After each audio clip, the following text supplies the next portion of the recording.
그분이 돌아오셨습니다. 전한길 강사가 귀국을 했어요. 정말 인파 그리고 언론사 취재 열기가 대단했는데요. 저희 영상 준비했습니다.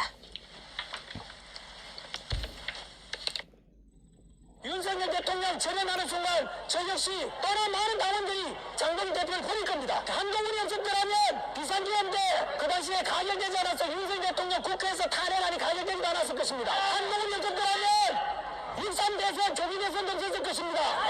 따라서 현재 이재명 정권 탄생의 1등 공신이 한동훈입니다. 저는 장동희 대표께 선택을 하시길 바랍니다.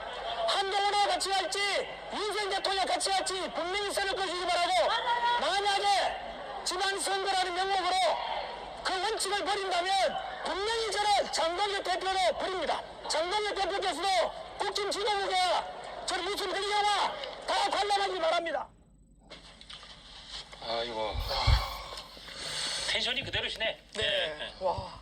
아니 텐션이 좀 올라간 것 같은데요? 네. 한국 떠나기 전보다? 네, 해외에서 좀 이제 충전하고 오시다 보니까 더 텐션이 올라간 것 같네요. 네. 대한민국 공기가 좀 잘 맞는 것 같습니다. 네. 참 근데 참. 자, 이거 네. 관련돼서는 제가 먼저 부분을 좀 네네. 예. 네, 어제 의원총회가 끝나고 나서 네. 이게 지금 굉장히 화제가 되고 있어요. 그래서 내가 이거는 꼭 오늘 이준우 대변인 만나면 물어봐야지라고 생각을 아, 했어요. 예. 저 얘기 안 하고 예, 저기 전한길님 이게- 얘기 안 하고 아니 이거 아, 관련된 거죠. 예. 전한길 씨가 왜 이렇게 분노해서 윤석열과 절연하는 순간 장동혁을 버리겠다라고까지 했잖아요, 지금. 그럼 왜 이런 얘기가 나왔는가를 제가 이렇게 찾아보니까 어제 우리 박성훈 원내대변인이 네. 이제 어제 끝나고 나서 이렇게 이야기를 합니다. 계엄 옹호나 내란 동조, 부정선거와 같은 윤어게인 세력에 동조한 적이 없다. 이게 굉장히 이 워딩이 지금 오늘 하루 종일 뜨겁게 달궈져 있어요. 다시 한번 읽어드릴게요. 계엄 옹호나 장 대표는 장동혁 대표가 계엄 옹호나 내란 동조, 부정선거와 같은 윤어게인 세력이라고 한 겁니다. 그러니까 다시 한번 또 요약을 하면 내란 동조와 같은 윤어게인 세력이라고 이야기를 한 거예요. 예. 윤어게인 세력을 내란 동조 세력이라고 박성훈 원내대변인이 얘기한 거 맞아요? 지금 기자하고 얘기했던 속기 푼 거 아니에요? 말씀하신 게? 이게 지금 워딩이에요, 그대로. 어디 네. 그죠? 그러니까 본인이 뭐 박성호이 그렇게 얘기했다면 그 얘기 한 거는 맞는 것 같아요. 사실 했는지 안 근데 했는지. 주어가 장 대표예요. 장동혁 대표가 네. 이렇게 그 내란 동조와 같은 윤어게인 세력과 이렇게 동조한 적은 없다라고 얘기를 한 거예요. 근데 이제 박성원 이제 대변인이 얘기를 하셨기 때문에, 물론 이제 장동혁 대표의 대변인이기 때문에 장동혁 대표랑 소통을 많이 하니까 아무래도 장동혁 대표의 생각을 좀 얘기하지 않았을까 싶은 생각이 드는데, 그래도 이게 굉장히 큰 의미가 있는 얘기라 그러면 이건 장동혁 대표 본인 입에서 확인하기 좀 더 맞지 않을까 싶은 생각이 좀 듭니다. 근데 이제 이런 거를 이제 전한길 씨가 봤으면, 전한길 씨는 어찌 보면 윤어게인 세력의 핵심인데 윤어게인 세력을 내란 동조와 같은 윤어게인 세력이라고 지칭을 한 거잖아요, 지금. 그러니까 그거에 대해서 이렇게 반발이 나온 게 아닌가 싶은 거죠. 그러니까 뭔가 이제 윤석열 전 대통령 1심 소위 내란 재판 1심 선고도 곧 있고 하니 그 재판이 나온 다음에는 하여튼 지금과는 조금씩 또 달라지는 약간 이제 변침을 하는 그 모습을 보이는 일종의 빌드업이 아닌가라고 생각을 하는데, 전한길 강사는 그것도 난 용납 못하겠다 뭐 이렇게 그런 거 아닐까 싶은 거죠. 전설이 붙은 게 아닌가. 전한길의 생각 그럴 수 있죠. 네. 전한길 본인의 생각은 변화 없이 윤석열 전 대통령을 옹호하고 존중하고 좋아하고 이제 그럴 수도 있습니다. 국민 각자의 그 선택이니까요. 근데 예. 이제 그거를 가지고 우리 당도 국민의힘 제1야당인 국민의힘도 내 생각과 같아야 돼. 내 생각과 다르면 난 당신의 지지에 철할 거야. 그거 말하고 사실은 그 사람의 자유예요.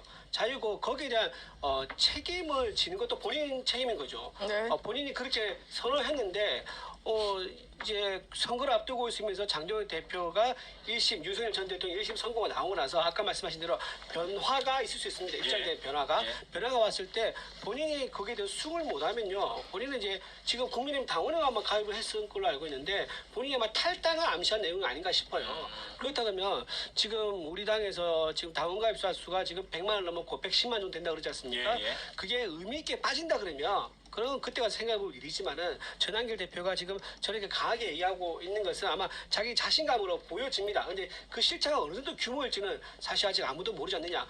저 전환기 씨의 강점이라 할 수 있는 부분은 뭐냐면은 실체가 얼마나 많은지는 모르겠지만 어쨌든 저 사람이 얘기할 때 목소리가 굉장히 크게 들린다는 거. 네. 그건 보면 강점인 것 같아요. 예. 이제 그런 부분은 현재 있기 때문에 저분이 저렇게 말한 그 자체가 국민의힘이 책임을 져야 되고 꼭 소명해야 될 의무가 있다 이런 건 아니라고 봅니다. 근데 전한길 씨가 저렇게 좀 억울해하는 이유는 사실 박성훈 어제 원내대변인이 뭐 계엄 옹호 같은 그런 윤호개인 세력을 옹호한 적이 없다, 거의 동조한 적이 없다라고 장동혁 대표가 그렇게 얘기는 했는데 이게 영상이 남아 있어요. 장동혁 대표가 작년에 이 집회에서 계엄은 반국가 세력에 맞서서 자유민주주의를 지키라는 시대적 명령입니다라고 이렇게 딱 발언한 이게 딱 남아 있어요. 지금 영상에. 많죠. 그래서 이게 계엄 옹호를 얘기한 적이 없다라고 얘기하지만 이렇게 얘기한 이 자료들이 무수히 하늘의 별처럼 남아 있는데 지금 와가지고 저렇게 이야기를 하니까 전한길 씨가 지금 저렇게 억울하다는 식으로 나오는 거라서 장동혁 대표가 이 부분에 있어서는 명확하게 정말 그냥 명확하게 본인의 입으로 박성훈 원내대변인의 목소리가 아니라 본인의 입으로 나는 윤호개인에 대한 생각이 어떻다, 나는 계엄에 대한 생각이 어떻다, 나는 부정선거에 대한 생각이 어떻다라고 밝히셔야 돼요. 이제는 밝혀야 될 때가 된 거죠. 그러니까 한동훈 대표 입장에서는 한동훈 전 대표 입장에서는 지금 저렇게 묻고 거기에 대한 답을 강요한 게 당연합니다. 왜냐하면 자기한테 유리한 판이 만들어지는 거니까. 하지만 거기에 대해서 우리가 책임할 의무가 뭐가 있죠? 장동혁 대표는 당원들이 뽑아준 당 대표입니다. 네. 그렇기 때문에 당에 관련된 일에 대해서는 장 대표가 책임이 있는 자세를 말해야 되지만 지금 네. 한동훈 전 대표가 정치적 목적을 위해서 당 대표를 공격하는데 거기에 우리가 맞장구 쳐줄 이유가 아니 뭐가 제가 있습니까? 공격하는 게 아니라 전한길 씨가 요구하는 거예요. 그러니까 아니 한동훈 전한길 씨가 요구하잖아요 지금. 아니, 전한길 씨가 왜냐면 요구해- 최대 저- 지지자 저- 계층이 요구하잖아요 지금. 자, 전환계 씨 요구하고 누가 얘기하고 있죠? 박상수 변호사, 아니, 친한계에서 요구하고 있는 거 아닙니까? 답변을 하시는 게 좋겠다고 친한계에서는 저 전환계 네, 얘기를 알겠습니다. 이만큼 예. 크게 뻥 저희가 지금 튀어가지고 시간이 좀 구조를